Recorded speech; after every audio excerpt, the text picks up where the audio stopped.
You are entering the Take Up, a place to gather when the film is over. I'm your host, Joshua Ray, and I'm here with my co-host and managing editor of thetakeup.com, Andrew Wyatt. Hello, Andrew. Hello. Today we're processing Rolling Thunder. It's our guest, Cliff Froehlich's pick for the Cinema Speculation Program. First, we're going to talk now showing, and then we'll pick Cliff's brain about everything cinema speculation, from New Hollywood to Quentin Tarantino's opinions. Finally, we've got one more thing. Andrew, Yes. when the title Mission Impossible came up in Mission Impossible Dead Reckoning Part 1, I went, ooh, in the theater. I was flipping the fuck out. I reviewed it on KMOV and said that like I hadn't felt so giddy in a theater since I was a child. Really? I'm not fucking around. And I know that people are saying that this film takes a while to ramp up. And I'm like, I don't know what you all were watching. I'm maybe a bit cooler on it even than the average critic. I loved it a lot. I think I've loved pretty much every MI, post 3 MI. But I don't know what they're talking about there. Like it hooks you right away with it. Thriller. Yes. And it has this Red October cold, intro. Cold open with this Russian submarine and this disappearing other submarine. And it's just so I was eating so heartily. There are like 3 cold opens in this movie. I mean, to be fair, that sort of gives you the extent of the sprawl of this film. Is that there are like 3 sequences before the title drop in this movie. I mean, crazy. It isn't the sort of wall-to-wall bonanza of bonkers action that the past couple have been. There's no Burj Khalifa sequence in this one even. So compared to maybe the last 3, sure, people who go in expect to have their face ripped off by crazy action might be a little disappointed, but what you're getting is high style, self-aware filmicking, jokey in a way that it hasn't been in a long time. It's and so reverent for its origins that doesn't necessarily, like I say that a lot, but that doesn't necessarily imbue it with greatness. It's the way that it's done and the way it thematizes all of those things, because the big baddie in this is called the Entity. It's a fucking algorithm. I'm crucifying an algorithm. How much more on the nose can you get in 2023? Right, exactly. And the way that it has to win is humanity, using your fucking humanity.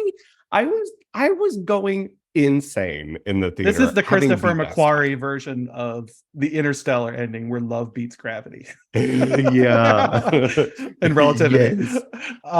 Let me back up. Let me put something out there before you say anything more, because I think I know where this is going.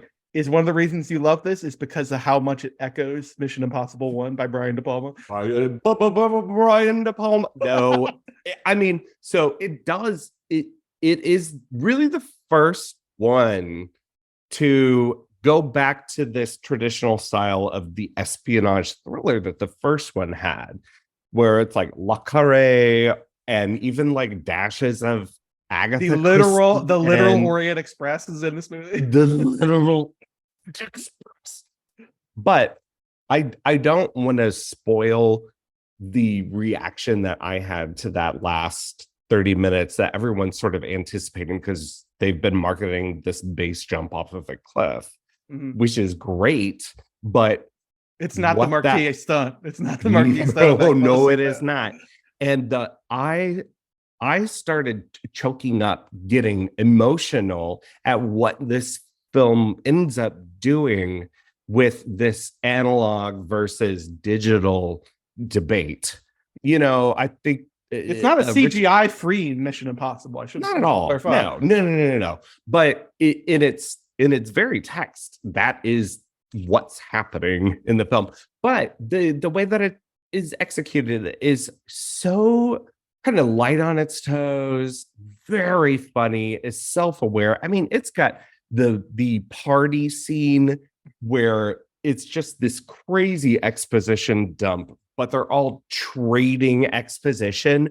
The way it's just so bouncy around all of this was just really thrilling. And I think Macquarie has proved himself to be, if he hadn't already, one of the important filmmakers working right now, and so a classicist who's bringing classicism into the future.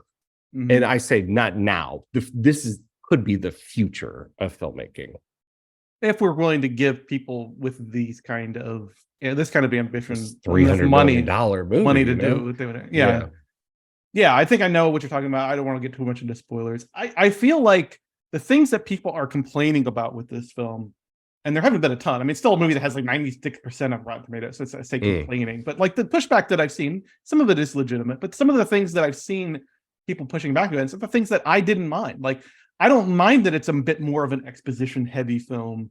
I don't mind the sort of purple Brosnan era Bond villain type dialogue with its sort of corniness. I said something in my own review about the effect of, no, not that IMF, the other IMF joke. Like, that's not a joke that this series would have cracked 20 years ago at all. I know. Yeah. I do think that Ghost Protocol, Brad Bird's film, is probably one of the funnier entries. So, but this is definitely the funniest it's been since then.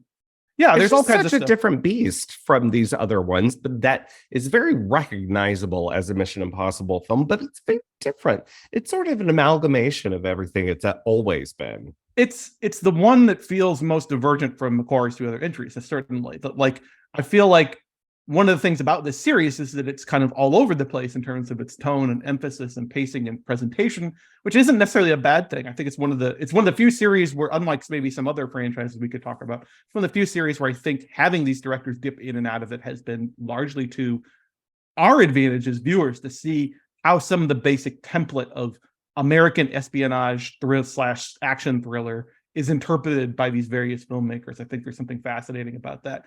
Macquarie's two entries, and I'm still in this maybe more traditionalist camp that Fallout is sort of the apex in my mind, Macquarie's last film.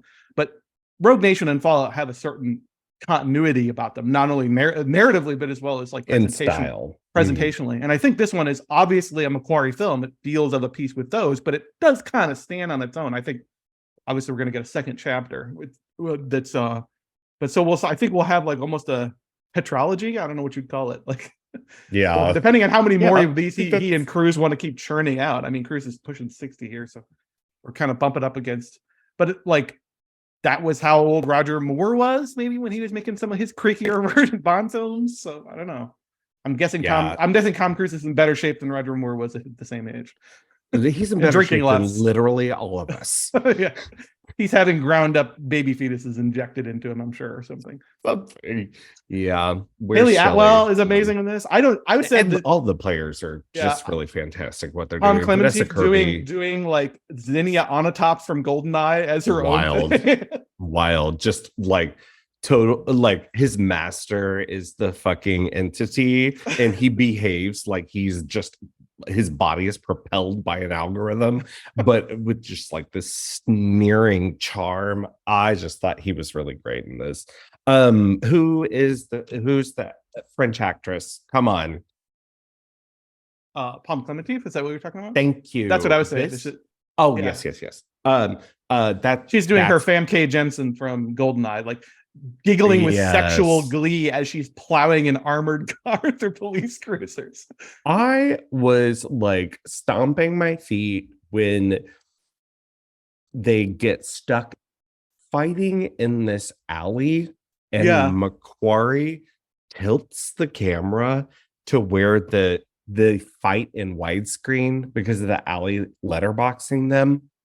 I'm gonna throw something right now. I'm so fucking excited. Movies. You've got Tom Cruise energy right now. Movies. Yeah, I want to jump on this couch, which is an iron chair, so I won't. But yeah, it really did inspire me in a way that not a lot of films have of recent memory, and not a lot of films on this scale, which is of the biggest. Right.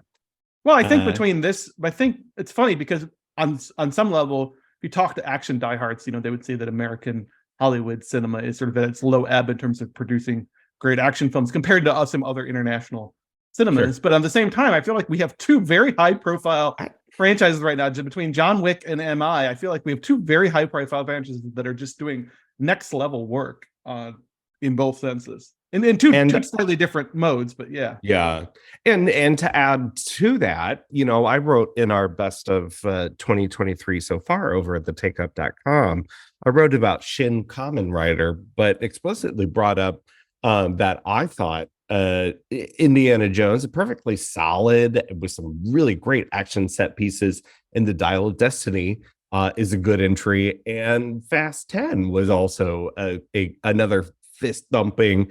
It did not blow my mind the way this is completely obliterated it, but I think there's great stuff going on. But I think there's one through line you see in all of these things is that there's care to it and care to the action.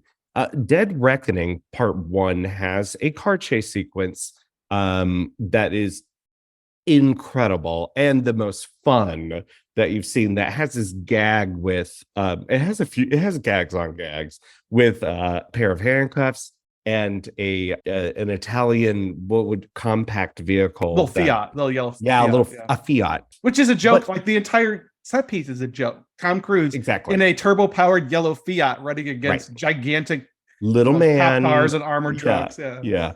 But there is a shot that can be a third of a second from the perspective of a fucking accelerator pedal up at a foot going to depress the pedal. It's not a third of a second. Do you know at what lengths you have to go to get a shot like that? And it doesn't repeat. It's not like it doesn't announce itself, and most people might not even notice it or give it the attention I'm giving. But the fact that they took the care and the time to build it and understand that this is a little punctuation mark that I can put in here to really drive this action, to me is just chef's kiss. Thank you to the team. You did good. Yeah. Okay. All right. Moving on. Sorry. I also saw the Miracle Club. I'll give you a couple sentences on that. Why they make me review this on KMOV, like ask me to review it? I'm like, the what? The what? What are we doing? I did not hear of this movie until I first saw reviews appearing on Thursday. That's the first I've ever heard of this movie. I think there's a piece in me somewhere about the influence of Downton Abbey on the art house. Future take-up feature is what we're talking about. I don't want to write it because I don't want to think about Downton Abbey anymore, but that this kind of serene drama for discerning adults. Like, this is in that tradition. We talked about whatever that gentleman thief thing where he stole the painting and everyone was like, oh, it's okay. You're an old man. I don't remember what that is. So there's all these films that are for older audiences. This is Laura Linney. She's the daughter of a recently deceased woman in Ireland. She hasn't seen her mother or their friends and family for about 40 years after she was banished to the United States. Her mother's friends, yeah. The worst fate imaginable. Her mother's friends are played by Kathy Bates and Maggie Smith, and everyone is doing their thing in a really great way. She arrives on the eve of a talent contest in which these women hope to secure tickets to go to Lourdes, the city in France where Bernadette saw Virgin Mary and all that. I don't really know, but whatever. It's a great Catholic pilgrimage.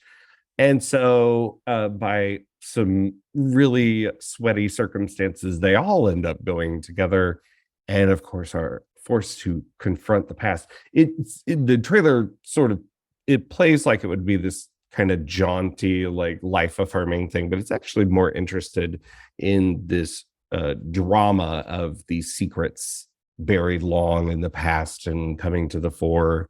And it's a film that I'm forgetting as we're talking about it right now. It's sweet. It's fine. It's, I would recommend it. It's like a Sunday afternoon streamer, and you sit there and you look at the lords and the basilica, and you're like, oh, that's pretty. Oh, there's Laura Linney. That's fun. Oh, Kathy Bates made it funny. Yeah, just like that. It's one of those things, like, usually you hear people talking about, why isn't this movie playing in theaters? This may be like the reverse of that. Why Like, is this? Why isn't this on Netflix? Yeah, why is this taking up space? But it was fine. It's fine. It's whatever. What about Lynch Oz? I'm actually gonna go. We're recording this on Sunday, and it has only one more date for Webster University Film Series, but I definitely have to see it. There are two things that have majorly influenced me, period, not only in my cinephilia in my life. That's The Wizard of Oz. When I sat down at 2 and my mother put it in the tape player, and I turned around and asked her to play it again when it was over. And when I was 16 and saw Mulholland Drive, then proceeded to watch it 20 more times in that year alone. Two films I've seen probably hundreds of times. Yeah. No joke. Does this movie illuminate that connection? Maybe. So this is a documentary by Alexandre Froehlich, who's a documentary French filmmaker, I believe, who's made several English language documentaries about movies. Some of them really excellent. He made a film about Hitchcock's shower scene in Psycho. He made what I think is his greatest film, which is a film about the conceptual origin of the movie Alien, in particular looking at Dan O'Bannon. No, he made that. Yeah, Dan O'Bannon's role as a screenwriter, as an auteur for the film is really fascinating. He made a movie. These are not just like supplemental documentary. No. He has a feature-length interview with William Friedkin about The Exorcist that is really excellent. And William Friedkin is a tough interview subject because he is kind of repeats himself. He's a rambler. He repeats himself, and he tends to be kind of self-glorifying. And Philippe gave one of the best interviews I've ever seen with him, all about The Exorcist. So this is a movie maker about movies who I really admire. And it's about a topic, David Lynch, that I was sort of primed to like. So I may be a bit cool on it. I do think if you're a Lynch head, it's worth watching, as I know you and I both are. So basically, it's a 6-part. Structurally, it bears some resemblance to Rodney Asher's film 237 about The Shining, and Rodney Asher is in fact one of the filmmakers who's profiled in it, or not profiled, who talks in it. So it's essentially divided up into 6 chapters, and he as far as I can determine, Philippe essentially allowed these 6 filmmakers or critics to talk about Lynch and his connection to Wizard of Oz at length, sort of from their own experiences. So whether or not you find that illuminating extends to some sort of chapter by chapter, whether you find what those people are bringing to the table could be particularly interesting. So like John Waters is one of them, but Waters doesn't come at it from a perspective of analyzing David Lynch. He comes at it from a quasi-contemporary, moving on a parallel career track, who sort of has crossed over at some point the points of interface between their films. And it's John Waters, so of course he's funny and casual in his approach. Perry Kusama, David Lowery, Asher, I mentioned, the indie filmmakers Justin Benson and Aaron Moorhead, cultural critic and TV commentator Amy Nicholson. They're all sort of examining Lynch through the lens of Wizard of Oz. And of course, so the reason for this film in general is that, and Kusama, I think, has maybe the best segment, or at least maybe the most interesting segment, because she was actually present at the Mulholland Drive premiere. And during the Q&A, there was actually a fairly seminal moment where somebody in the audience, Lynch, the reason for this film is that Lynch is famously not a filmmaker who talks about his films, in the sense that he doesn't talk about what they mean or how we're supposed to view them or anything. He's famously sort of opaque and just says, draw your own conclusions about what I'm doing here. Let the work speak for itself, which actually kind of pretty much, can be frustrating sometimes, but I admire. But Kusama says that when she was present at that Q&A back in 2001, the premiere of Mulholland Drive, somebody in the audience stood up and asked Lynch, can you talk about the importance of Wizard of Oz to this movie?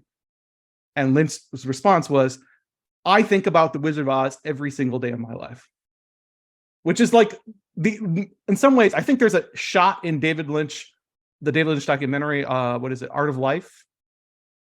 Am I getting that wrong? Life, art, life, the art life, because that's his whole thing, is the kind of life he's living is the art life. Yeah. There's also a moment in the documentary David Lynch Art Life where you can see him working in his sculpture studio, and there's a big print of Dorothy and Scarecrow on the wall. Those are like literally the only sort of keys to unlock this entire mystery. And that's why I say that Asher's Room 237 is kind of the model here, because we have sort of divided into chapters, and each filmmaker is sort of offering their own theories about to what extent and in what ways Wizard of Oz plays a role in Lynch's filmography. So I think if you thought as much about Lynch as you or I have, Josh, that nothing in this film is really going to come as a great revelation or a great surprise. I do think some of the filmmakers are maybe kind of centering the story on themselves, if that makes sense, rather than about Lynch. Some of them are offering like insights that are relatively straightforward that I think anybody could think about. But I do think one of the things that Philippe is good as a filmmaker as a documentary filmmaker is juxtaposition. So it's assembled very beautifully. The filmmakers don't appear on camera. It's entirely composed. It's not talking head interviews. It's them narrating over footage from Lynch's films, from Wizard of Oz, from other films that may interface with these. So I think it's a very nicely assembled film. It's the kind of thing you could show in a film theory class and sort of use it as a good launching point for discussion. I don't think you're going to see anything that you haven't personally thought about before in the context, given how much you love both Lynch and Wizard of Oz. But it's an interesting little documentary experience. I mean, part of it is just that he's working off so little material, right? Like there's no grand statement. Lynch hasn't given any book length interviews where he talked about this topic. So it's really just 7 people speculating for 2 hours about this. Which can, birth something like Room 237, which I think is a great film about film love in the various ways that it happens. In the ways that it can go off the rails. Go off the complete fucking rails. So yeah, it's an interesting challenge. Yeah, I'm gonna go catch it tonight. So yeah. All right. Well, yeah. Did you mayhaps do a very punny wordplay transition? Did I do that? What did I say? You're talking about Lynch. Speculating cinema. Yeah. He's been away for 8 years. Now he's coming home. Speaking for myself, I'd like to say that the whole experience has made a better man, a better officer, and a better American out of me. Thank you very much. But the world has changed. I've been with another man. You don't remember me, do you? And he's changed too. Pull it up in the air like you're going to take me clear on up to the ceiling. All right. This. Now higher, man, higher, till you hear the bones start to crack. That's it. All right, we're on to our first episode of Cinema Speculation. That is a series covering the films talked about in Quentin Tarantino's first nonfiction book, Cinema Speculation. And with us is, well, I'll just be honest, Cliff Froehlich. This was his idea. He's like, what if we did this? And we were like, very good, Cliff. Thank you. So he's here to talk about John Flynn's Rolling Thunder. And we're going to talk about a lot of stuff. Hi, Cliff.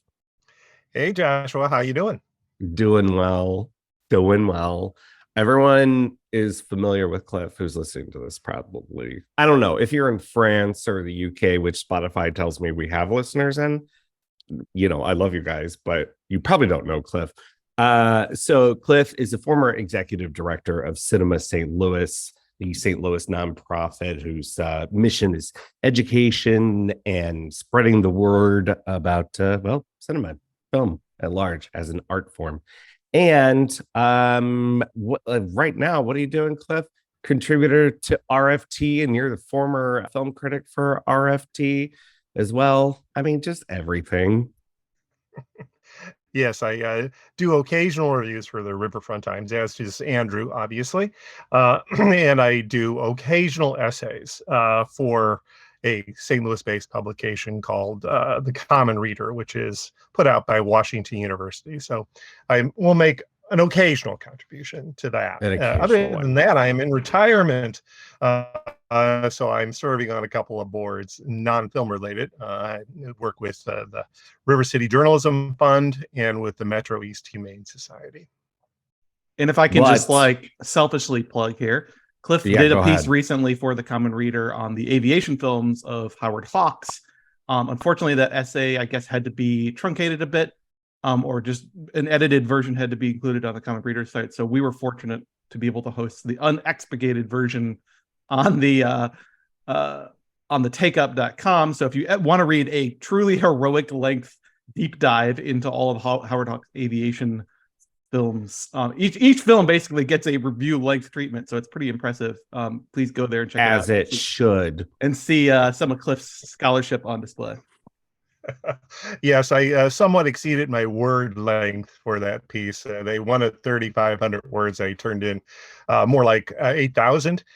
So they were quite indulgent in allowing me a little bit of more than the assigned length, but I was pleased to see the full version available on the. So thanks to both of you, to you, Andrew, especially to allow me to have that appear without any sort of cuts. Much appreciated. How dare we even think about cutting Cliff Froehlich? You should know also, fans, maybe this is too inside, but Cliff's the man behind the delete button as well at the takeup.com. He's done quite a bit of editing for us. Pretty much all of the copy editing over at the Lens. So yeah, he's used to the way we talk. Well, let's get into the thick of things with Quentin Tarantino cinema speculation. I have this not so lengthy tome, have my edition here. And so, okay, it's his first. I wanted to ask first, did either of you read Once Upon a Time in Hollywood? His I did. first book. To just to give me the short opinion on that one. Did you like it? I thought it was. Did you also read it, Andrew? No. I love the Okay, film, but so I haven't read the novel yet. All right. So it's certainly an interesting addition. It expands on aspects of the film. It actually excludes some scenes that you would be expecting to encounter in the book. It's sort of an alternative version of Once Upon a Time in Hollywood that, again, is more sprawling on some levels. But again, it is an unusual adaptation in the sense that it doesn't actually deliver all of the beats that you would be expecting if you've seen the film. So it's an interesting approach on his part. Now, in the same way that cinema speculation is somewhat conversational, in fact, it's not somewhat conversational, it's entirely conversational. Yeah. Once Upon a Time in Hollywood it doesn't demonstrate Quentin Tarantino as a great literary stylist. He is not a writer that I would hail as being somebody who you want to read for their prose style. On the other hand, as his films amply demonstrate, his dialogue is astonishingly great, is certainly unique, always entertaining. And certainly from a plot point of view and from a structural point of view, he always has interesting things to do, which I think is demonstrated also in the book in the sense that he's, again, chosen not to follow the film beat by beat, but rather sort of go off on tangents that we then gain some perspective on the characters. Well, that was my experience with Once Upon a Time in Hollywood, the book, too, is that it's two tangents, like too many of those, two galaxy brain. I need someone to actually edit Quentin Tarantino. And I guess because he is sort of known for his dialogue and the rhythm of his dialogue and what a like literary filmmaker in a structural sense he is. I was expecting more out of the first book than what I got, which felt like Quentin Tarantino talking at me through other folks. So I'm more of a fan of cinema speculation because this is what I want from him.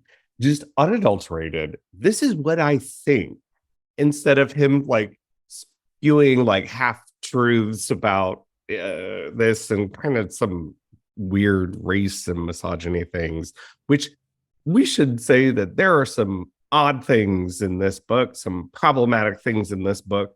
I would not heartily recommend this to everyone, but if you're a fan of Quentin Tarantino, I think this is probably a good supplement to your fandom. And I'd What say did if you're a fan of this period of the kind of films that he's talking about in this era, it's an interesting supplement because it's coming at it from somebody who grew up with those films. He's very much writing it as almost like a halfway as a memoir. So it's interesting. It's not an academic book, but it is interesting to maybe as a companion to some of the other more famous books on New Hollywood and exploitation cinema, where like you could Peter read Biskin's, it as where you could read Easy this Rider and as Raging Bulls. Yeah. this is more like a first person's perspective of a cinephile remembering this era from their own viewpoint and from their own sort of childhood and adolescent memories. So that I think makes it interesting, irrespective of what we might think about about his style or his approach. I think it's an interesting artifact in that way that he's recording for our benefit his memories and impressions of this era. It's very much of a film memoir, and it has plenty of critical aspects to it. The things that I found most interesting, and I know we're going to be chatting a little bit more in a broad-based way later about the book, but the fact that he's able to actually access some of the filmmakers who were involved in the movies that he's discussing and looks at things from a screenwriting point of view as well. He has his own, obviously, extensive experience in creating movies. And so he breaks things down in a way that a film critic probably typically would not. He's looking at things with a fresh perspective on some levels, because we don't typically see filmmakers writing extensively about other people's films. They may talk about their own work extensively, but they typically don't weigh in, probably because they don't want to offend their colleagues. Certainly not in this direction, right? The model before this would have been like Truffaut, would have been the new wave crowd writing about their idols first and then sort of transitioning into filmmaking. We rarely get this sort of, I think at this point we can call QT a veteran filmmaker, right? He's has what 10 features, 9 features under his belt. So we rarely get a veteran filmmaker sort of still going back to his idols and the films he respects and examining them with that 30 plus years of experience. That's sort of interesting in and of itself. Yeah, the only sort of similar kind of project that I really liked it a lot. John Borman did a series called Projections that he co-edited.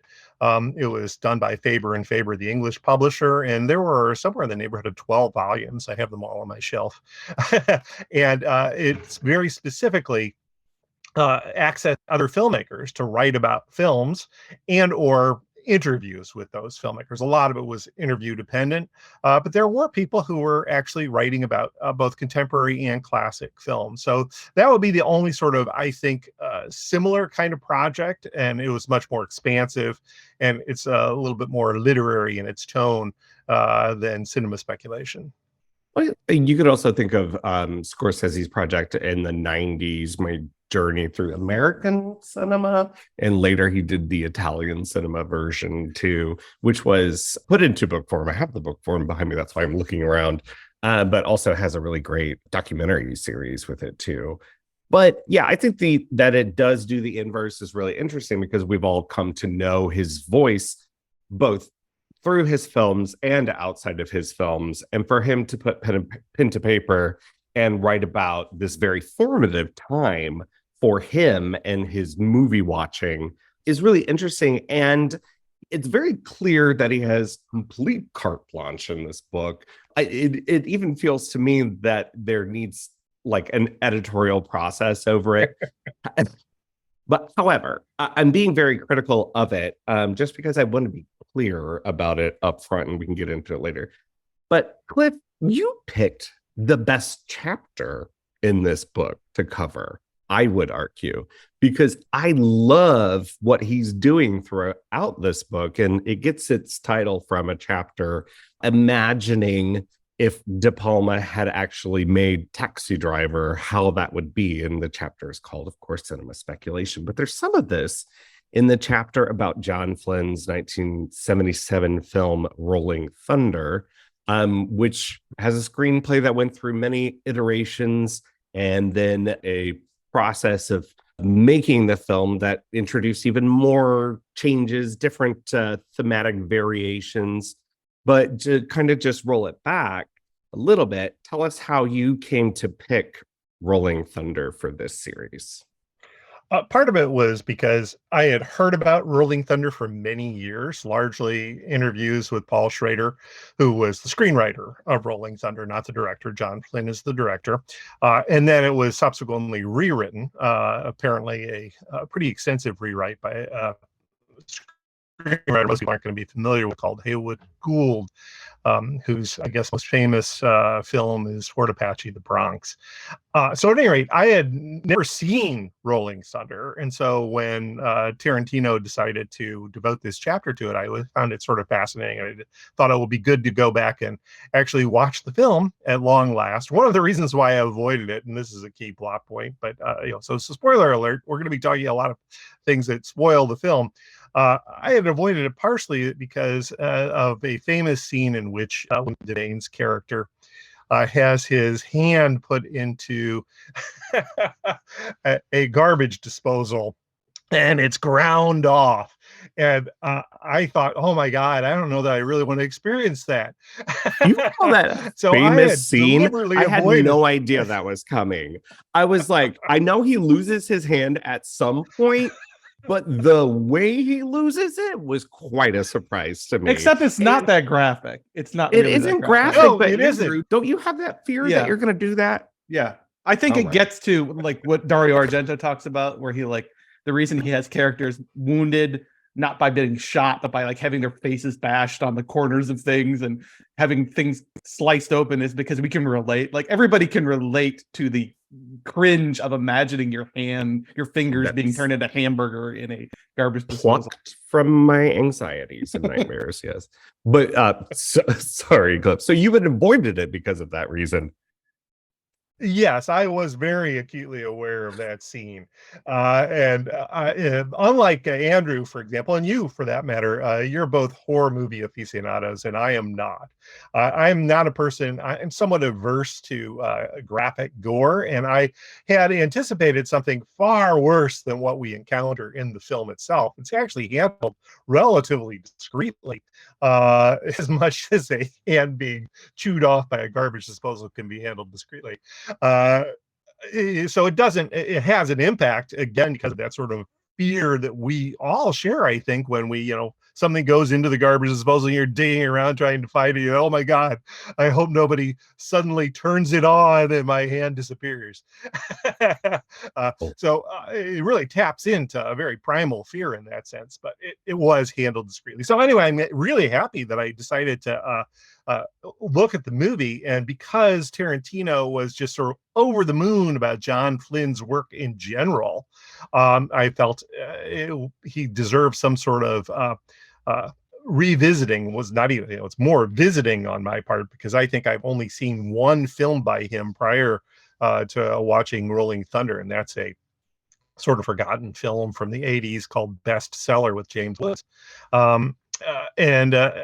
So I was really pleased to discover that it was as effective of a film as Quentin Tarantino promises in the book.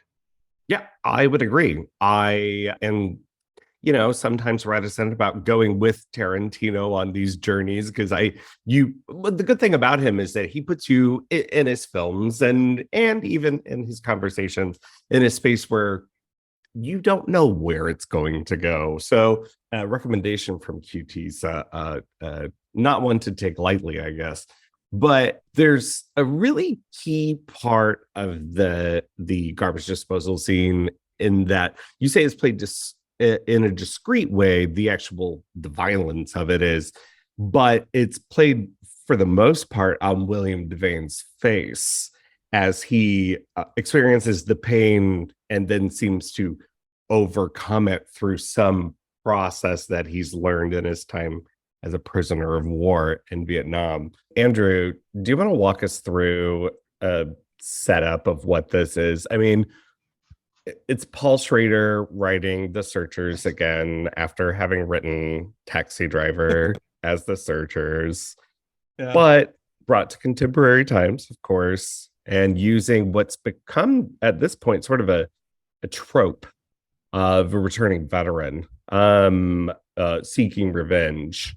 But I think it was more novel around this time. This is prior to First Blood. Is that the name of the first Rambo? First Blood? Yes, it is. Right. Yep. Right. I just watched it yesterday. This inspired me to go watch Oh, it. you did? Yes. Okay, so you we can went talk on about like we can talk okay. about that later. Vengeance Fest. Yeah, so this is the story of Charlie Rain, played by William Devane. Yeah. And he was a Air Force, I believe he's an Air Force major, and he's just returned. We don't really see much except maybe through some very brief flashbacks. We don't see much of his time actually as a POW. The film opens with his sort of celebratory return to his home in San Antonio, Texas, where he's sort of given a hero's welcome, along with one of his co-captives, played by Tommy Lee Jones, very young Tommy Lee Jones, pre-coal miner's daughter. And he sort of settles in very awkwardly back into civilian life. He's clearly been through the ringer. He's been, I think the dialogue, he's been gone for 7 years. So he's been a captive for at least the majority of that time. He comes back to find that his life has sort of moved on without him. His wife has found another man, a local sheriff's deputy. His son knows that man more as his father than he knows him, his actual father. His son was only 18 months old when he left. So there's this great, I don't know, maybe like 25 minutes of really interesting character work set up before anything really untoward or what we would think of as typical revenge exploitation cinema really even happens. And I think I really agree with Tarantino. Like, I'm not on the same page as him about a lot of the films he discusses, or at least the big ones that he profiles. I think sometimes I agree with him, sometimes I don't. But I do think that he's really onto something about what makes this one special, because I was hooked. Well, the things he describes as hooking him were the things that hooked me too. Is that first opening bit, the first opening 20 to 30 minutes, where we get to see how difficult it is for Charlie to sort of acclimate himself back into civilian society, is really fascinating. But it all comes to a head when, so as one of the sort of, not really prizes, but rewards or ways of honoring him, in this small town. It's supposed to be San Antonio, but I also get the impression that maybe this is like a small suburban town somewhere outside San Antonio, because it's just clearly not big enough to be a big city. He is given by a department store 2,500 and odd silver dollars as like a reward. One for each day he was in plus the one camp. for luck. Plus one for luck. Which he then sort of just takes home and secrets away somewhere. And 4 slimy robbers of like vaguely described gangsters of some sort come across the border from Mexico, show up and try to rob him at gunpoint, try to torture him into revealing the location of the silver dollars, which of course they're trying to torture a guy who was in the Hanoi Hilton for 7 years. It isn't going to go well. His wife and son show up inadvertently, and they basically, after grinding his hand off in the garbage disposal and not getting any information out of him as a result, they just execute his wife and child and shoot him, presumably believing that he's dead, abscond with the dollars and get out of there. And that's sort of where, as Tarantino puts it, the roaring rampage of revenge begins. But that's a good chunk of the movie too. Yeah. And you're right, Quentin Tarantino's right. It's the details of the performances. It's some of the excise details, according to Tarantino, and not only Schrader's script, but Haywood's script as well. It seems like William Devane was sort of could be credited as an author in this project and what he does with his performance. But can y'all imagine not knowing anything about this and walking into it and that damn theme song comes on and you're like, oh, Tommy Lee, Paul Schrader, what, with this theme song? But that is key to to what's going on in this film as you're watching that train and this or plane and this celebration of hoorah American imperialism, and this song about returning to I want to see my home, old San Antone. And it's just this like plinky plonky, very late 70s country pop. John Denver Playing could have all done over it, I think. this. I feel like. Yeah. John Denver coded, and I forget who wrote the thing. I'll look it up here in a second. But that's key to what's happening, because this is an exploitation film that is really critical of exploitation films and the sensation that the audience of exploitation films have when they watch these films, because it is a like nasty, gnarly, gross, and really psychologically incisive film about like the path of revenge, but also sort of like the cycle of violence, of course, but also the military and the purpose of the military. Just like, what do you think is going to happen when you train men to kill? Mhm. Let's go murder some people, I think he says. Let me go get my gear. Let me get my gear. Right. Let me go get my gear. Wow. The way that Tommy Lee Jones is, I mean, again, I'm skipping to the end, but I think we can, this is a spoiler cast. So, the climactic, the inevitable climactic, as Quentin Tarantino puts it repeatedly, the blood on the walls, Schrader-esque orgy of destruction that always sort of caps a lot of his films. The way that Tommy Lee Jones's character, who's been walking through the movie much like Devane, as this sort of dead man walking, a complete zombie, not acclimating at all. The way he comes alive and starts smiling. It's I know it's intended to be sort of get the audience's blood up, but in some ways it comes off as creepy, right? Like, here's a man who only becomes activated as a human being when the possibility of open bloodlust is sort of dangled in front of him. No, it's a seriously disturbing film on that level. And I think it was very much intended. In fact, I think as Tarantino discusses in Cinema Speculation, it was even more intended as a critique of that sort of revenge drama, because Devane's character, Charles Rain, was originally cast as a racist. He was somebody who was a hater of Mexicans, and therefore when he goes down to Mexico to exact his revenge, and in fact all four of the criminals in apparently Schrader's version of the film were Mexican. It was also sort of a fulfillment of this sort of racist impulse. That's tamped down in the film to some degree, but not entirely. It's not expunged, and the level of weird joy, catharsis that Tommy Lee Jones especially experiences during that final bloodletting is, I think, very seriously disturbing. And were intended, I think, to be disturbed, although a lot of the audiences who would have seen the film probably just reveled in it as opposed to pause to think about it. I think it would have been much more likely to provoke thought if Schrader had been given his opportunity to make the film as he wanted to. I am imagining Schrader's version. I am speculating about it, if you will. And I can't see it being as successful. I see it being the card counter. Tarantino talks about it as being a sort of quasi remake trilogy, in Taxi Driver being the first, this being the second, and The Yakuza, a film I have not seen, starring Robert Mitchum. It was like a huge deal for Schrader. But then bombed, right? Didn't it flop at the time? You got me there. I have no idea. Have you seen The Yakuza, Cliff? I have, yeah. It's eventually directed by Sidney Pollack, and it was rewritten by Robert Towne. So it was sort of talk about the two most famous 1970s screenwriters, Paul Schrader and Robert Towne. But it's certainly an interesting film. I recommend checking it out. But what made it famous on some levels from an industry point of view is because there was an immense bidding war over it, and it got a really huge payday.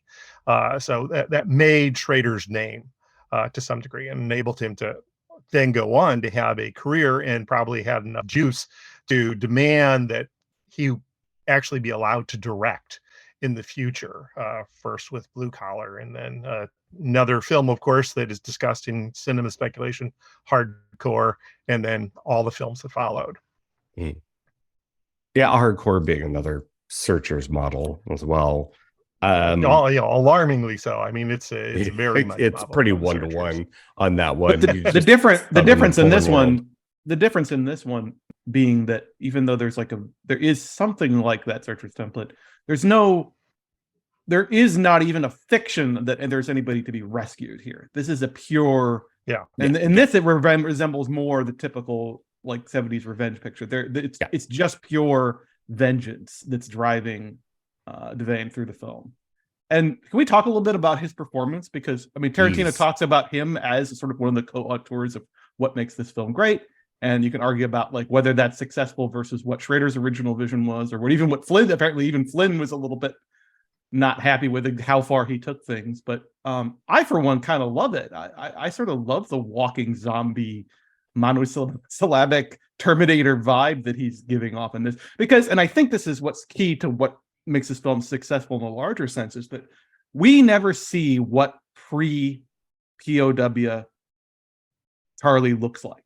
Like we the viewer have no frame of reference. We only see him like this, which I think is important.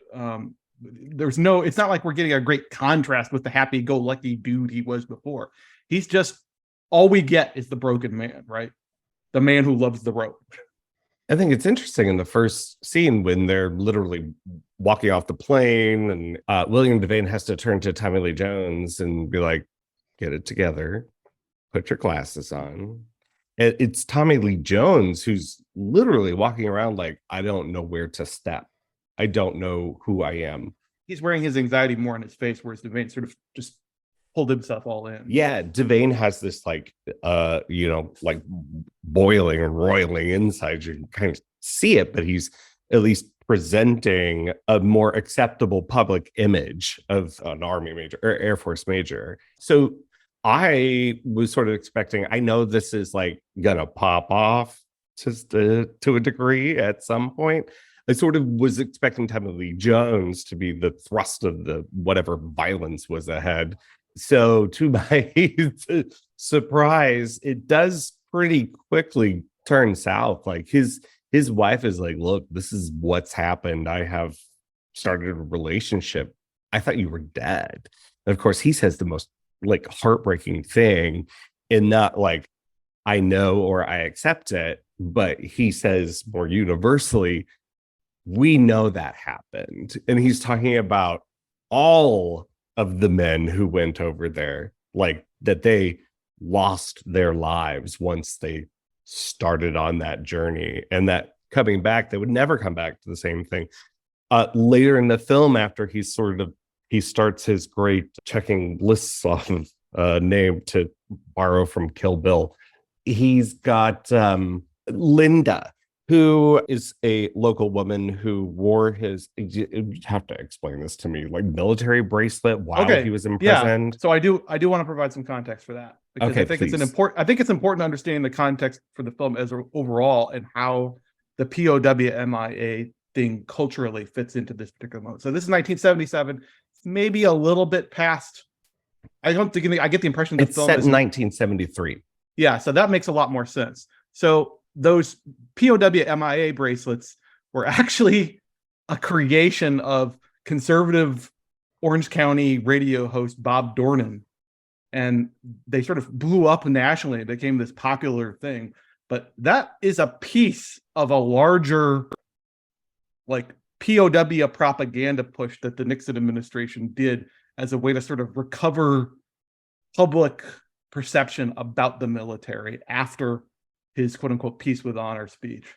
That the Operation Homecoming and then the larger mythology around the idea that there were all these guys over there who needed to be brought back, and the most important thing was bringing them back, that became a part of that mythology. So I do think there's a scene in the film where Devane cuts down the sign about writing to Hanoi with a chainsaw. That's a deliberate echo of an actual news event that occurred where a Marine cut down with an axe a sign about bringing him home in his hometown. So there's a lot of, for people in 1977, I get the impression there would have been a lot of echoes for things that had happened just a few years earlier in the political climate at the time. Now that helps reinforce some ideas that I had about Linda, who's played by Linda Haynes, who's like this performance. She reminds me of the performance Tuesday Weld gives in Thief. It's just like this really lived in, and there's a little bit of distance, like you can't get close to this person, but they're also kind of so giving and sort of lovely, but also like have lived a hard life, you can tell. It's just a really great performance. And Tarantino is such a big fan. At some point he tried to get the now retired Linda Haynes back into performing for something. And of course, my mind started reeling. I'm like, well, what could that have been? But she joins along in this, whether on false pretenses, on this journey that he's on. And it's so, the wristband is so interesting because Tarantino thinks that it's a kind of a contrivance, the way Devane's character gets Linda to come with him, but that's to ignore everything that's happened before. Like, this woman is so ready to give herself for this man, but it's this imaginary idea of a man clearly, like this campaign that you're talking about, Andrew, like has helped to create this vision of him in her head as like this idealized American man. What does one of the thieves say? Like, as he's getting his hand ground off, macho motherfucker.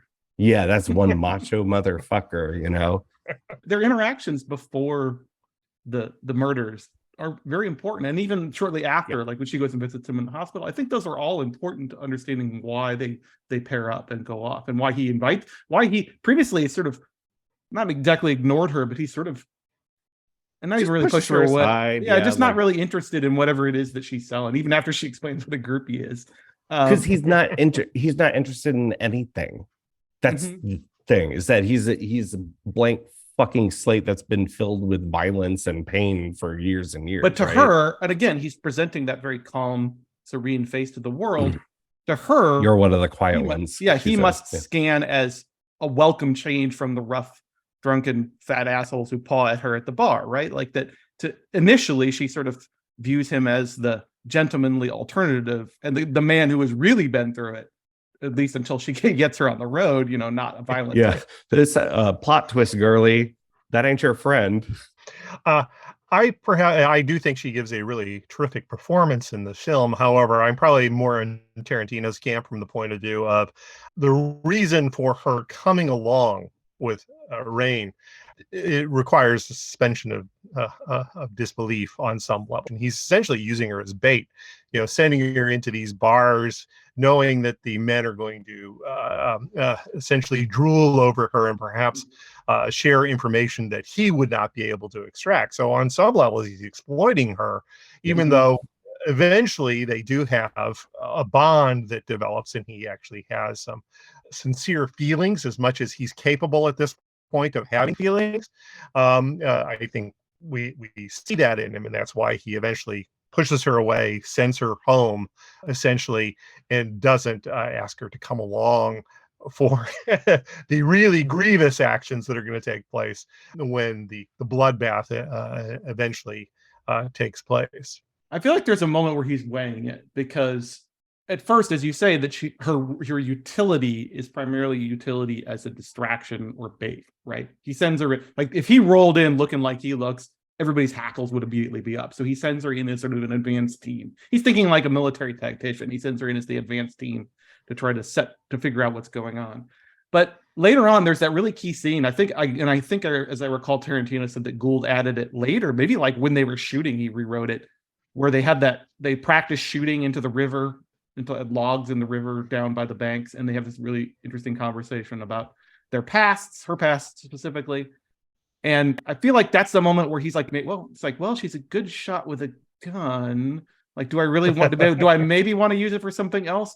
But then he eventually decides that, whether due to guilt or just, utility, it's best to leave her behind. And he does sort of slip out in the middle of the night, leaving the money there. But there's almost a tenderness to the way he leaves her, right? It isn't cruel. Although he does, of course, leave money behind on the dresser, so to speak, as if she's a prostitute. But that's really, it's we sort of understand that's the only way he can show affection at this point. I get the impression he's giving her literally his last dollars because he knows he's not coming back alive from. Yeah, well, I think he definitely is on a suicide mission. There's no thought in his mind that he's going to be returning from Mexico. This is something that he very much consciously goes into thinking he's not returning. So yes, absolutely, he's probably giving her the last of his money, whether it be those the money that he earned during the 7 years that he was away. That was originally what the thieves in Schrader's version were going to be after. The back pay, which perhaps would have been it's not as symbolic, no, perhaps more realistic.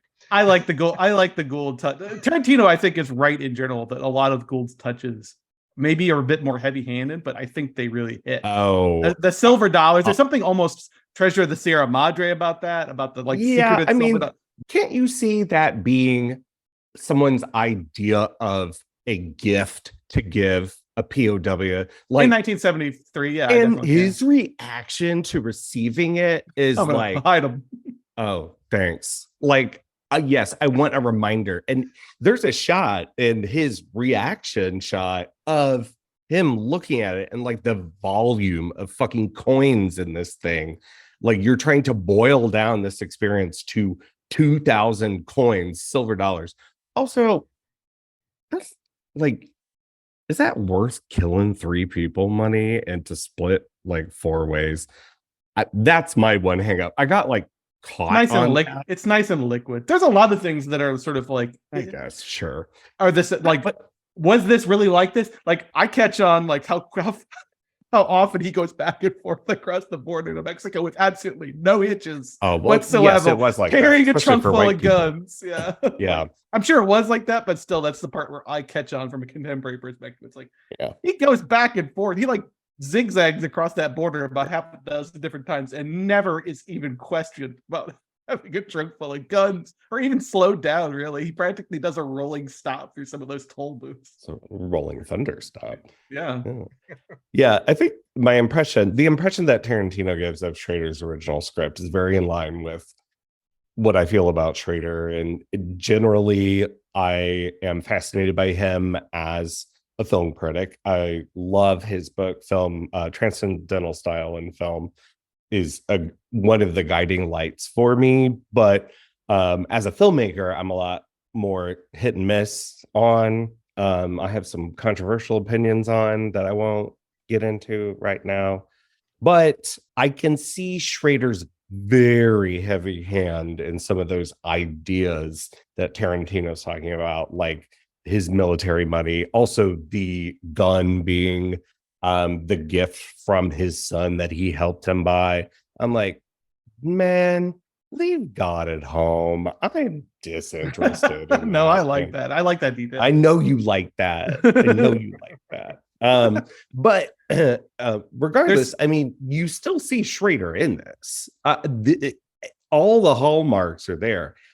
I like this so much because it's the version of Schrader, even though I think Schrader's probably a more interesting visual stylist as far as thematic content. I think this is just modulated in the ways that I can appreciate it more. Whereas as Schrader's gotten older, it's gotten heavier and heavier and heavier to the point of I see it as self-parody, unintentional self-parody. But did I just open a can of worms? I'm sorry. No, this isn't a Schrader cast. We'll do a Schrader cast at some point. No, we won't.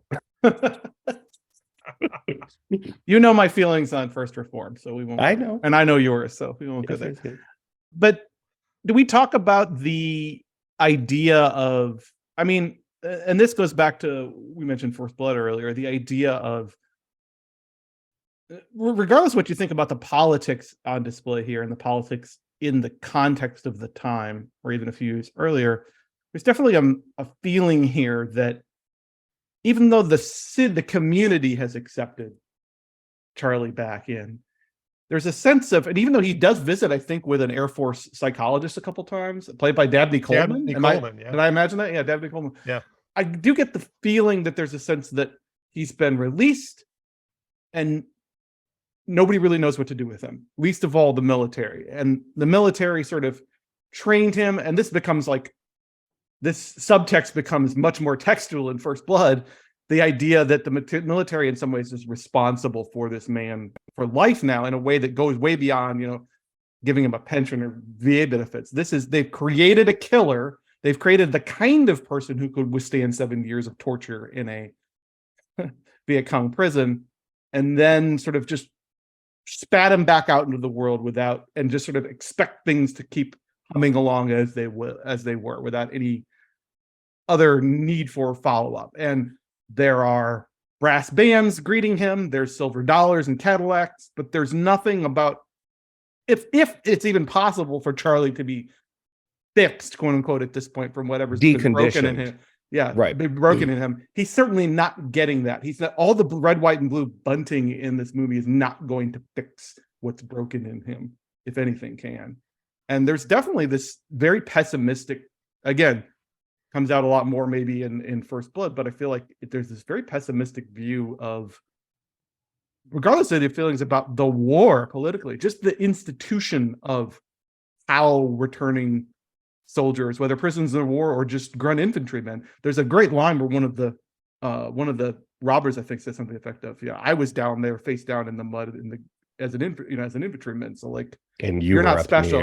Yeah, you're not special. And there's the again, I think to audiences at the time who would have been maybe steeped in the anti-war, pro-war, the peace dove arguments, the gears may have been turning. It's like, okay, he is an Air Forceman like John McCain was, for incidentally. So the gears start turning. Like, if anybody was responsible for massacres, it was indiscriminate Thunder campaign, right? Which right, was the indiscriminate like bombing of civilian targets. So, like, not in the sense that we think that Charlie was like Charlie deserved what came to him, but in the sense that it gets our gears turning about these ideas of men who are conditioned to commit violence and conditioned to withstand violence, and what that means when they have to go back to mom and apple pie and mini skirts. He does, however, the filmmakers mitigate that to some degree by making him a POW and putting him in a prison camp for 7 years. And that can easily be read as the explanation for his behavior, as opposed to the simple training by the military and what they were forced to do during the Vietnam War, particularly somebody as a pilot dropping bombs, napalm indiscriminately on civilian populations.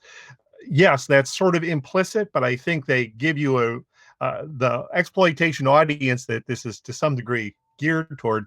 I think that they give you the excuse of the 7 years in the POW camp. It does raise the interesting question of how, and it gets into this sort of disturbed, especially that like great scene between him and Cliff in the woodshed. And I love the detail of him sleeping in the woodshed because he can't sleep in the house. There's that great scene where he sort of makes Cliff reenact some of the torture. It just goes a little over the top. We do get the sense that Charlie's come to like, you learn to love the rope, that he's come to, and I don't want to imply that there's some kind of BDSM kinky thing going on here. It's more of this weird psychologically twisted way he viewed his own torture, and you don't get to that place without on some level feeling guilt, right? Like that. On some level, he must have been, after 7 years of torture at the hands of the Viet Cong, he must have internalized some level of guilt about his own culpability. He doesn't talk about the war with anybody. He's really reluctant to talk about it with Cliff, about what actually happened to him in that prison. So it's interesting. It's a fascinating film as a post-Vietnam film. Even as an exploitation film and as a sort of bloody exploitation film, as a character study, it's aces. But I also think it's really fascinating as a post-Vietnam film. And it's really very early in that cycle. I mean, Hollywood was infamously resistant to dealing with Vietnam in any sort of straightforward fashion. They might do it allegorically to some degree, whether it be using the Korean conflict in MASH or using Little Big Man and the massacres of the Indians as a allegory for what took place. For that matter, the Wild Bunch to some degree can be read in that fashion, but directly confronting the war was something that was seldom done. The only real film made during the war was John Wayne's uber patriotic The Green Beret. So this was relatively early on after the war concluded to Hollywood's effort to actually start grappling with this. It's one of the first sort of artifacts to emerge of Hollywood trying to deal on some levels with the Vietnam conflict. So it is like the exploitation, like that's how we ushered these ideas into the mainstream cinema, is via an exploitation film that is graphic, violent, bloody, and profane, made by American International Pictures, like the slumming it of the studios, and by this new up and coming writer who's coming from this like new generation of hyper aware filmmakers. Tarantino mentions that there's a detail in Schrader's screenplay which sounds really awesome, and I do wish they included it, which is that they speak to each other in Schrader's screenplay. Charlie and Tommy Lee Jones' character speak to each other in Vietnamese so that nobody in the brothel can understand them, which I think is a great, awesome detail. I wish they had included that. But then that's a cherry on top. I get that they're reenacting, they're doing like wish fulfillment in the end, right? This is what they would love to do for the people who captured them.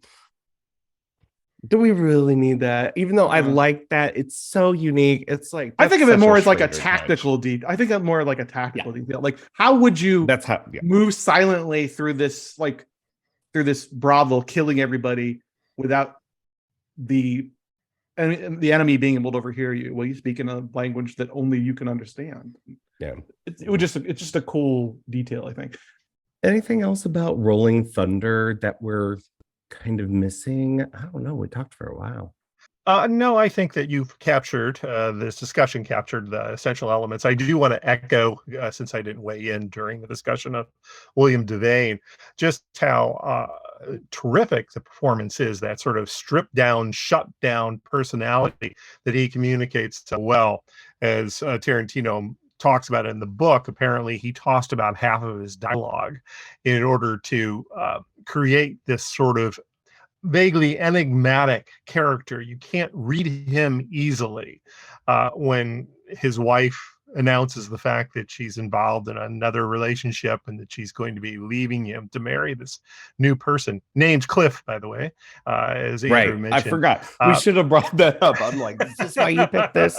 You're the good guy. The good guy who dies.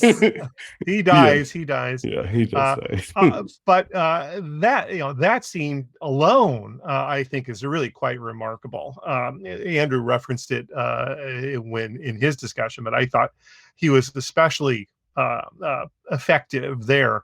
And again, without saying very much, he communicates. So Devane, I think, was a much.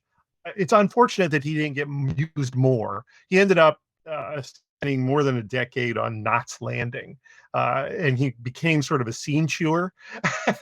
It's quite a contrast to the performance that he gives here in Rolling Thunder.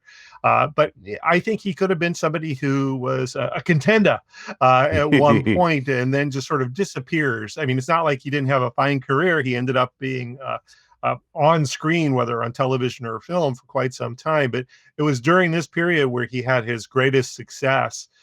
He was in the final Hitchcock film Family Plot, is actually quite entertaining in that, along with Bruce Stern. That was a terrific little cast. All right. Well, Cliff, I think this was a great pick. I'm excited now about this series and digging into Tarantino's mind. Can we talk about this book? Can we talk about it? Now it seems like such a long, long time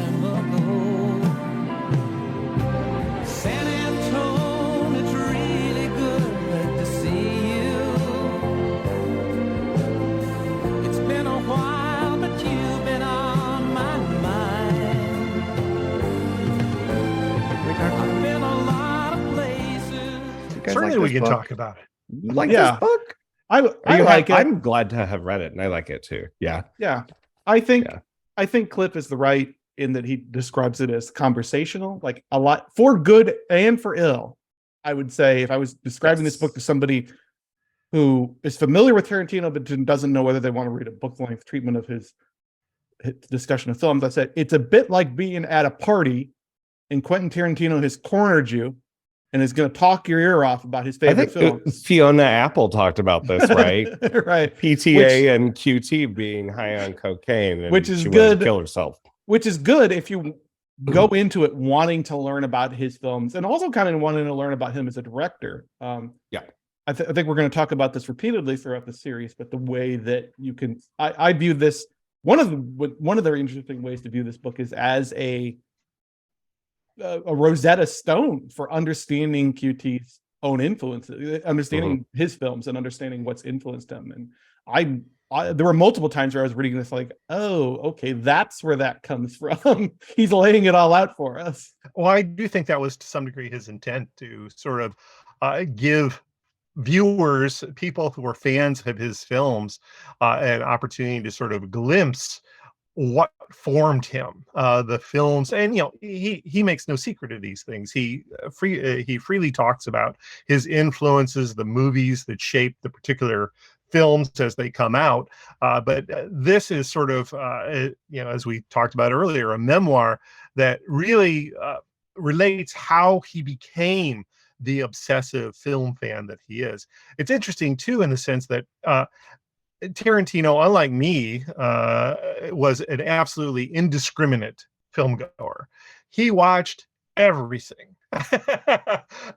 He didn't make distinctions between high and low, and that is very much at work in this book as well, and in his films he mixes those two, whereas I was a little bit more of a snob, in fact a lot more of a snob when it came to what kinds of movies I would Even decide as a kid, that I'd were you go a to snob? see. Were you And not so much as a kid, but by the time I was in high school, absolutely. Me too. And to my detriment, I feel like I missed out on so many interesting things because I was like, Paul W.S. Anderson. Bleh. I mean, you two might still agree with that, but I can see myself in this book too. His conversations. See, it feels like him talking to you about being raised with a single mother and just like this rotating cast of characters they would live with. It's really interesting. I think when that sneaks into the more film focused chapters, I like that more than sort of the more autobiographic first chapter and the last chapter. I'm just going to say, folks, don't get the audiobook because Tarantino decides to narrate the first and last chapters. And if you've read the last chapter, you know that a lot of it is the dialogue of a black man. And Tarantino decides to affect a black man's voice in the last chapter of the Why am I not audiobook. surprised? And that was a great jump scare for me as I'm trying to fall asleep thinking, oh, I'm going to go to movie land. And here's Tarantino doing this bit. Not cute. So that was sort of one of the red flags I have. But elsewhere, I do love that what we've always loved about Tarantino and this blurring of the line between the high and low is here. And Dirty Harry and Toby Hooper's The Funhouse deserve the same amount of breath in discussion. And he even has a whole chapter, interlude chapter, where he's singing the praises of the second string film critic from the Los Angeles Times, who mainly reviewed the kind of films that he loved. Kevin Thomas is his name. The reviewer for, what was it? What publication? The LA Times. LA Times. The LA Times. So he was like second string. So occasionally he would write about like maybe a De Palma that comes out. But then he's mostly doing like Paul Bartel or even X-rated things at the time. And Women in Prison features. He's got excerpts from some of his reviews, like Death Race 2000, the Paul Bartels, the Pom Pom Girls, a really long excerpt from his review of Malibu High, which I'm really interested in tracking down based upon this review. But I love, the his pointing that out and that genesis of here's where a lot of my filmmaking comes from. Because as a critic, and Andrew and I have talked about this a lot on this podcast, and some of the choices, some of the writing that we do, like that doesn't exist for us. We love art house, we love grindhouse, we love traveling to other countries. I mean, we've done everything from Osman Semben in our last episode to, I don't know, Gus Van Sant's Psycho remake. The Spider-Verse, 2 episodes before Spider-Verse. that, like the opposite poles of international cinema right there. Yeah, but like, Cliff, but that's important. I think again, I think the unlocking QT's methodology and how he, I mean, the fact that he views this film critic with such respect, and not only that, in the sense that he read his opinions and took them to heart and used it to guide his own viewership habits, but also in the sense that he clearly respects someone who took genre cinema and exploitation cinema seriously as an art form. And I think that even when QT is going high, he's going low, if that makes sense, in terms of his own approach. So I think that helps unlock something for me in terms of how I view his films. I love these kind of memoir. I mean, I don't even think this is a particularly great example of them, but I do love those autobiographical details he sprinkles in them. And I've always really loved like memoir film criticism. I think is really, it's fun to read, to sort of pour over Leonard Maltin's 10,000 movie guide or whatever, or read a collection of Kale essays or whatever. But I think that the memoir monograph, the memoir criticism tome is sort of one of my favorite. My favorite critics tend towards that. And especially as I got older, people like Robin Wood. I love how many times he re-edited his book on Hitchcock. Yes, Hitchcock's films originally, and then Hitchcock's films revisited, and then the second edition of Hitchcock's films revisited.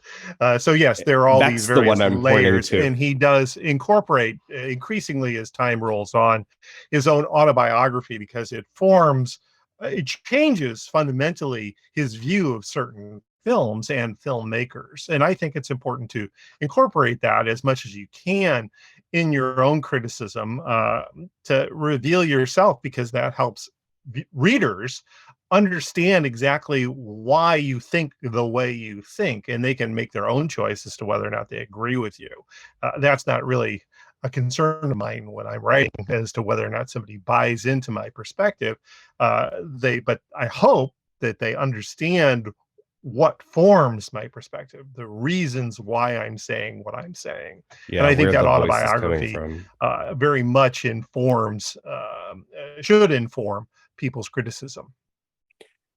Cliff, can you take us through this era? You were, we talked a little bit, you're a tiny tad, little itsy bitsy bit older than Quentin Tarantino, but you were watching these movies like this, contemporaneously, right?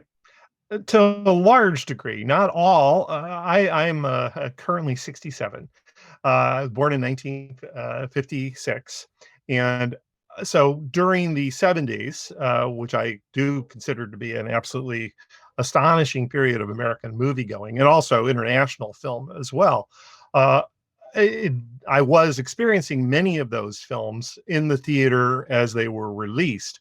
I wasn't necessarily thinking seriously about them, but I have some very memorable experiences watching them. Taxi Driver, for example, is a film that was very formative to me. And sort of, I was so shaken by that movie when I went to see it. I even remember where I saw it, at the Westport Plaza Cinema. It was a duplex with a friend of mine, Pat Bexinis. It really, that was a film that just was absolutely eye-opening to me with regard to what I thought a film could be. So yeah, I mean, it's a pretty amazing period of filmmaking. However, those earlier years, I was still, unlike Tarantino, I wasn't as a 13-year-old seeking out these films by taking a bus to some sort of remote area of LA, going to a grindhouse to watch these things. I was a far more gentle child and obedient, and I basically followed the rules. So it wasn't until I was 17 and able to get into movies on my own that were R-rated that I really started seeing those on a frequent basis. So the early 70s, I did not experience contemporaneously. Those films I watched after the fact, not too far after the fact, because I grew up in the era of rep theater, repertory theater. So I could go to the Tivoli in 1977, 78, 79 when I was in late high school, actually early college more. It didn't open as a rep house until I was in college. And see these films only 5-6 years after they originally were out, and have a context because the people who were programming Landmark, it wasn't Landmark back then, Silver Cinemas I think is what they were, really were pretty smart and canny programmers, and they would match up really interesting pairings of films that spoke to one another in intriguing ways. So I think it's on, we have access to all sorts of stuff nowadays, but I do miss, I have to say, that ability to experience in the theater these great films of the past, even though they were shown in suboptimal ways. I mean, early years of the Tivoli, for example, was all 16 millimeter. And so you'd see some really awful prints and, things that were butchered, scenes would be missing. But anyway, it's an astonishing period of filmmaking, and there's lots of great books written about it. The most famous probably is Peter Biskind's Easy Riders, Raging Bulls, although that's much more of a gossipy tome. It does give a lot of biographical information about the key filmmakers of that era, but there are other books that give a little bit more insight into the actual artistry of the time. I would certainly put out there are several editions of it, and it's worth having multiple editions. It's called The Cinema of Loneliness. That's a book that I'd highly recommend. And then a parallel book to cinema speculation that I think really should be sought out by anybody interested in this era of filmmaking is by a critic, Charles Taylor. It's called Opening Wednesday at a Theater or Drive-In Near You.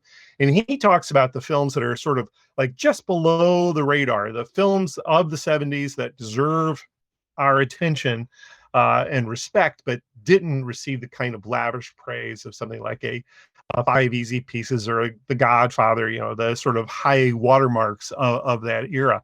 Really great book. I have, just to give you a taste of the kind of movies that he's talking about, Hickey and Boggs, which, nowadays, because of Bill Cosby, is not a film that most people are going to seek out, but it was directed by Robert Culp, Two-Lane Blacktop, which, obviously has a fair number of people who would go to bat for that.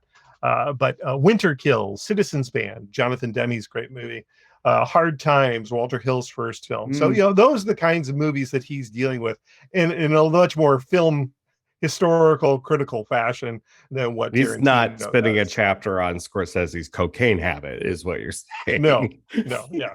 We're also bearing the lead here that you teach a class in these films. You taught a class at Webster University in New Hollywood Cinema. I believe that was the official name of it, right? Yeah, Hollywood film of the 1970s is what I billed it. And yeah, I always started it basically in late 60s, actually, because that's sort of the division period. Another great book about that is Mark Harris's Pictures That Are Revolution, which talks about the films that were nominated for Best Picture in 1968 that were released in 67, and sort of this divide that took place between old Hollywood and new Hollywood. So I start then. I oftentimes would do The Wild Bunch is the first film. The most recent time I took the most recent class I taught, I didn't do The Wild Bunch. I did The Graduate instead.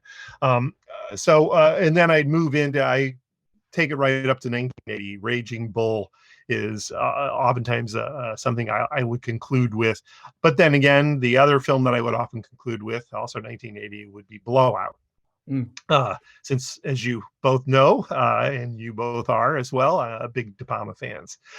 So I try and do representative films from key filmmakers and actors. Actors were hugely important in sort of shaping 70s cinema, and screenwriters. So I try as much as possible to sort of give a taste of the variety that was available. But it was so vast. And, again, I was only concentrating, quite frankly, on the creme de la creme, particularly in the class. Whereas the great thing about opening Wednesday or cinema speculation is showing you the sort of buried treasure that is still available. If you start digging, you're going to come up with all sorts of great films. You'll also come up with plenty of bad films. I mean, Airport and the like. There's plenty of bad cinema from that period, but it's kind of astonishing just how rich that vein is when you start picking at it. Yeah, I mean, I will say that that's the nice part about picking up cinema speculation is that you're not going to get a chapter on The Godfather in this book. Like QT is going to take you 2 to 3 layers down into something a little more interesting and less over-examined. With due respect and reverence for The Godfather. I mean, he talks about it a couple of times, but I think he's Taxi not going to Driver waste his space on Taxi Driver. The only high-profile film I think he really... Yeah, I would say, Dirty Harry, but that's not as critically or academically beloved as Taxi Driver. We'll talk about Don Siegel next episode. Yeah. So, I mean, we have 3 more episodes in this series, but Cliff, I want to hear some of your opinions on these opinions in here. Like, do you think Brian De Palma is also just sort of in it for the money?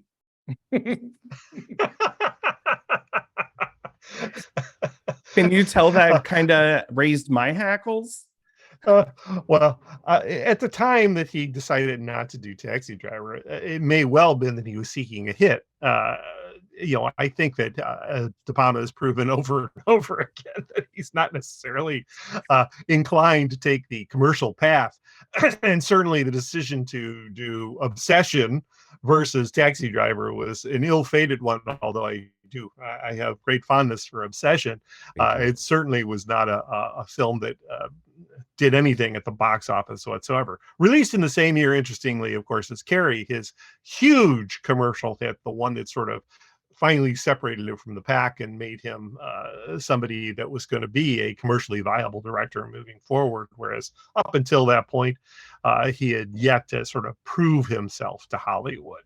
Yeah, but then he goes and blows 20th Century Fox's money on The Fury, which would definitely be a commercial hit, right? It did okay. Well, I will say that I did feel like Tarantino's characterization of De Palma, independent of how he interprets some of his moves in his career. I did like the way he characterizes him as like a technician or a science geek before he was a film obsessive, which I think is a really fascinating way of viewing him, and does... I don't only want to say that's the correct lens, but it does sort of throw some of his characteristics as a director into interesting relief. And De Palma is, of course, De Palma is somebody that Tarantino very much admires. Depending on his mood at the time, he'll oftentimes cite a Blowout as being one of his favorite films. Other times he doesn't include that among his top 10. It's always interesting. His tastes always seem to be mutating on some levels. But he's definitely, speaking of projections, that series of books by John Borman, there was an interesting conversation between Tarantino and De Palma that was featured in one of those volumes. What else as we dig through this book? What should we look forward to? You want to give us some spoilers?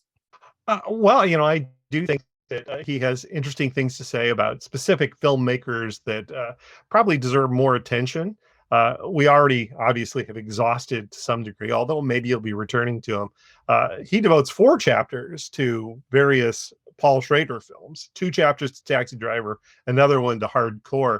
But Walter Hill is another filmmaker that pops up several times, and including some insight into allowing Hill himself to talk about his work, and I thought that, as I mentioned early on, was one of the most interesting aspects of the book, the fact that Tarantino could just sort of, obviously call Walter Hill up on the phone and get him to talk in, very frank terms about these films that he made or that he wrote way back, and then give, I think, some really legitimate insight into the sort of deformations that take place as films move through the pipeline of Hollywood, the ways in which best intentions get waylaid by not even necessarily pursuing the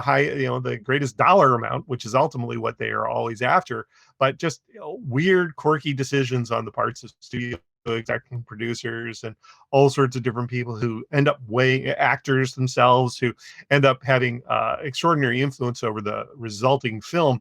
We understand that to some degree, but we don't know the nuts and bolts, and we never have a clear notion of what took place in a particular film. And I think that's one of the real valuable insights that he gives you in the book, allowing you sort of a peek into that machinery and how it operates.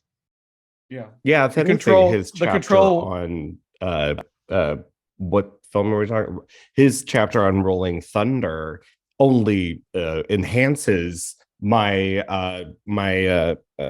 opinion of the film, because of this sort of background, the whittling away of all of these very Schrader-y things, and the influence of William Devane.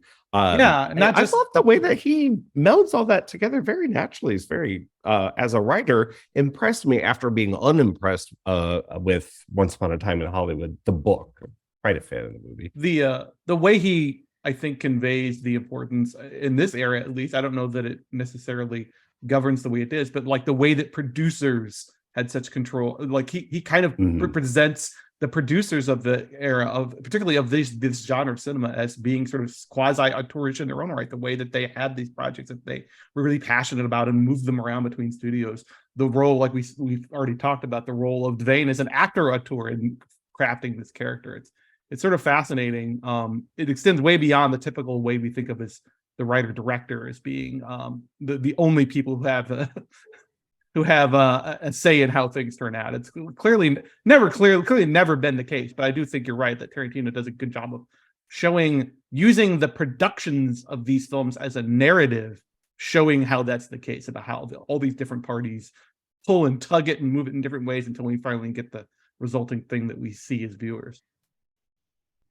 And because he has so much experience himself as a filmmaker, he brings a lot more, I think, interesting insight than somebody like a critic who might well do a very thorough production history of a film.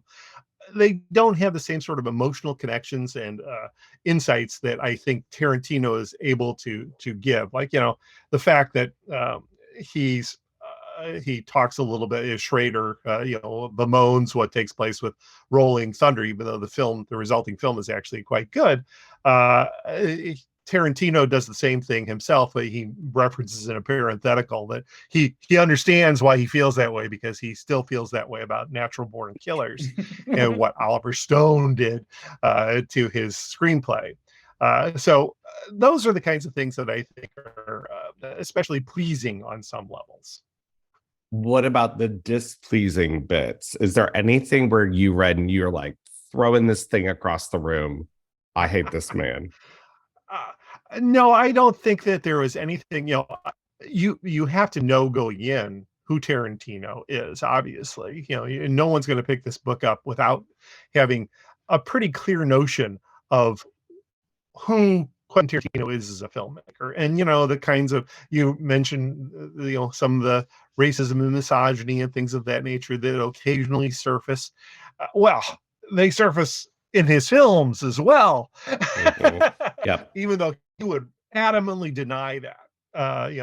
He's sometimes does not have the same degree of self-awareness that he likes to think. So yeah, there's aspects of that in the film. There are some his discussion of Taxi Driver when he sort of moves off into this sort of extended masturbatory metaphor. It's like, oh Jesus. please, enough Yeah, of please that. stop talking. And then, as I say, as a literary stylist, he leaves much to be desired. There's no, to his credit, he recognizes a great film critic when he sees one, and he's a huge fan of Pauline Kael, who was, in fact, as much as I oftentimes disagreed with the things that she said, I always adored the way in which she said it.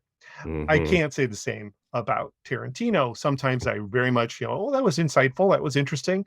I would not have taken that particular approach to the movie, but by the same token, I'm not going to go back and reread it because of his stylistic wordsmithing. flourishes. They don't exist.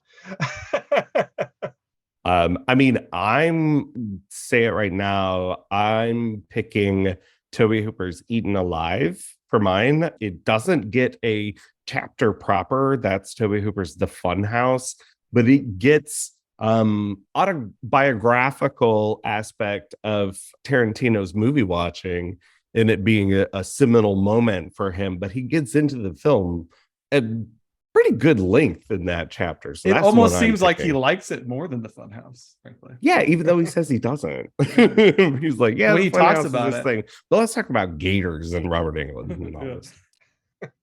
All right. Well, Cliff Froehlich, I want to thank you one more time for coming on, for being so supportive of us and being with us and transitioning over to the Take Up and doing this thing. We're both very grateful, just to throw a little our own autobiography and film criticism in there. Thank you, Cliff.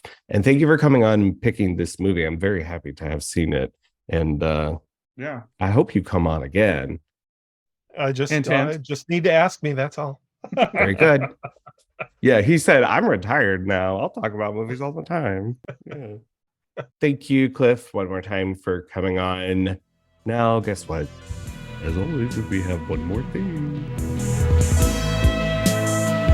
Cliff Froehlich's gone. While the cat's away, the mice are going to play and give one more thing. I guess. Whatever. Joshua Ray. I'm at Crispy Retinas on It's Finally Happened. Not on Twitter, on fucking Threads. Oh, I'm sorry. Not really using it, but I'm on there. Feel free to look at my 4 threads and Instagram and Letterboxd. My one more thing is actually something I'm anticipating. The Webster University film series is going to be showing a film that I have long chased in my life of cinephilia called The Mother and the Whore. I don't know much about it. I know that Jean-Pierre Léaud is at it. It's a Jean Eustache film. I don't know what that means. And I know it's 4.5 hours long. Oh, Lord. Well, back up a minute. Why is this been on your radar for so long then? It's a title that comes up all the time, specifically in relationship to the French New Wave. It is like this film that critics who I guess have better access than I do, because it's like so long, and from what I understand, it's just few people talking in a room for so long. So I mean, it's one of these things that I know hardly anything about it other than its reputation as a like masterpiece. And My Dinner with Andre plus Tango. What are we talking about here? Well, when you put it that way, never mind. No, I'm kidding. I kid. It's just, yeah, I don't know. I'm just excited to see it. Jean Eustache. I'm looking at it now. Yeah. Wow. Yeah. So there's a it has a like 4.1 on Letterboxd. That is very high. There's a that's what I'm saying. Like, it has this huge reputation, and it's not, to my knowledge, in North America, been on even a DVD. I don't know. Maybe someone can correct me there. Maybe it was on VHS. I don't know. I've never come across it at my little fingertips until now. So that's Janice has recently restored it and I believe 11 other of Eustachio's films. I don't know if I'm saying that right. Yeah, but we're gonna find out. It's playing Webster July 21st through the 23rd. Starts at 7 p.m. So get there early, have had your dinner and gone to the bathroom because we're gonna be hanging out together for a while. But I mean, it's been impossible to see, and guess what? Now it's possible, and I'm excited for it. So you know where to find me. How about you, Andrew? So one of the films I reviewed on the Take Up recently was Alexander Philippe's documentary, The Taking, which is about the cinematic legacy of Monument Valley. Fortunately, it only played for one night at Webster last week. So I can't like recommend that you go out and see it somewhere specifically yet. Although I imagine it's like a lot of Philippe's film, it's going to be landing on VOD soon.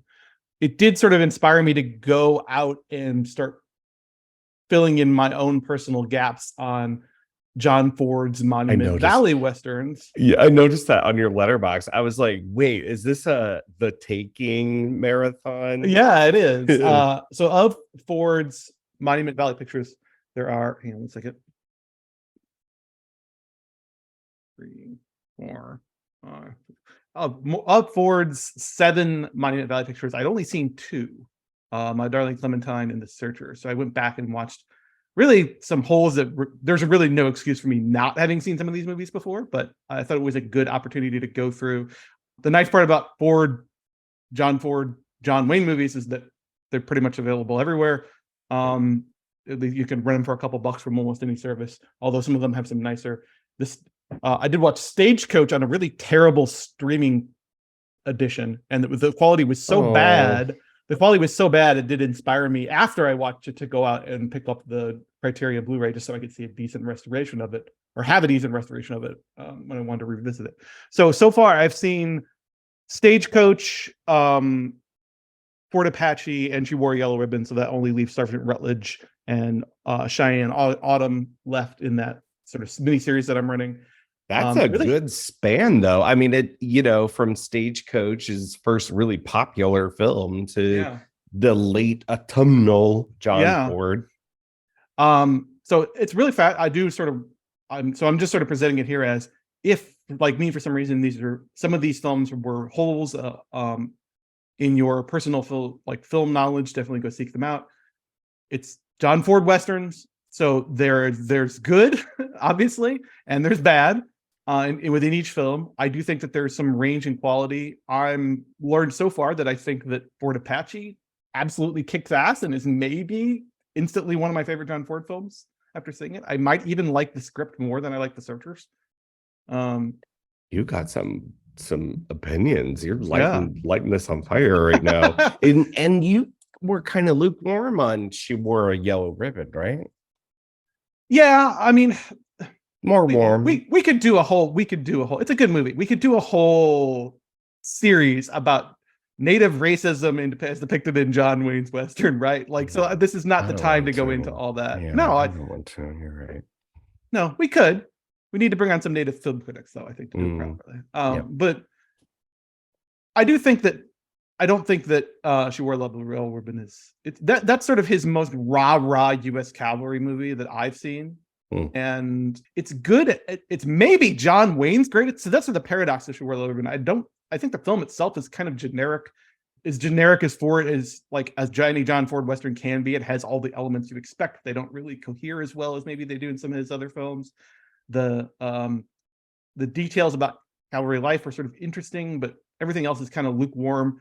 But it has maybe John Wayne's best performance in his entire career, I think, the ones I've seen. So I'm kind of both ways. But I feel like if you haven't yet seen The Taking, so I do recommend Taking. I have some reservations about it as a work of documentary cinema about cinema, but it does sort of unlock something really critical once you see it, which is it sort of ruins all movies set in Monument Valley forever for you because you're constantly scanning the horizon for those iconic buttes and starting to realize that the geography of almost no Western makes any sense whatsoever. Particularly John Ford's Westerns kind of like just end up going in circles and don't really make any spatial sense. At the end of the day, they're all sort of expertly made films by a notoriously cantankerous, laconic filmmaker. There's some great stuff in The Taking where Peter Bogdanovich is interviewing John Ford on location in Monument Valley. And Oh of course, God, I've seen that footage. Yeah, and of course, he's not getting anything from him. John Ford was having a bad day. Yeah, like wasn't- even less than Lynch gives him. And again, the Stagecoach has a relatively recent restoration that's on the Criterion Collection. First, John Wayne's first big starring role. You can find me on Letterboxd at AWyatt76 and on Instagram and Twitter, all the usual places. And you can find my writing at thetakeup.com and occasionally at the Riverfront Times. Very good. Yep. You can find all of us at the Take Up STL on all your social media feeds. Go ahead and follow us, and we appreciate a follow, a review of 5 stars on this very app. Love you for that. Okay, that's a good first episode. We got Cliff Froehlich. Thank you so much again for coming on, picking Rolling Thunders, so that we both got to see it. Good movie. Good Your movie. team was right. Good movie. Yeah. So we'll keep chugging along through cinema speculation. Next up, Andrew, what's your pick? Oh, we're going with There's a Don Siegel. 4K of that sucker. Yes. Escape from That's- Alcatraz. Don Siegel's Escape from Alcatraz with Mr. Clint Eastwood. Yeah. I might And do speaking that of, a lot. and a film I'm really excited to talk about. I like it a lot more than Dirty Harry, which is the other Siegel film that Quentin Tarantino talks about. But I also feel like this is one of those instances where I'm going to not necessarily take Tarantino to task, but I feel like he doesn't even talk about the things that I think are most relevant to Escape from Alcatraz, which is some of the French prison film traditions that are clearly informing its style. So I'm really excited. We got to put a pin in that because I also have a lot to say on this very subject. Oh, okay. All Okay. right. All right. So it's gonna be good that it's just you and me because we're gonna both be Yeah. It's just jabbering gonna at be each other. nerd shit Yeah. the entire time. So look for that in your feed here in a couple of weeks. First, I want to thank Caleb McCullough for our social media, Jessica Pierce for editing, theme music by AMP, our partners at Cinema St. Louis. They're at cinemastlouis.org. And until then, I shouldn't do this. I should plan this out. I should. I think I'm sick of the bit, is what I'm saying. Because then You're now tired it's a of your own bit. gag. Yeah. Now it's a bit that I have to think of something. I'm not. I'm done. Goodbye.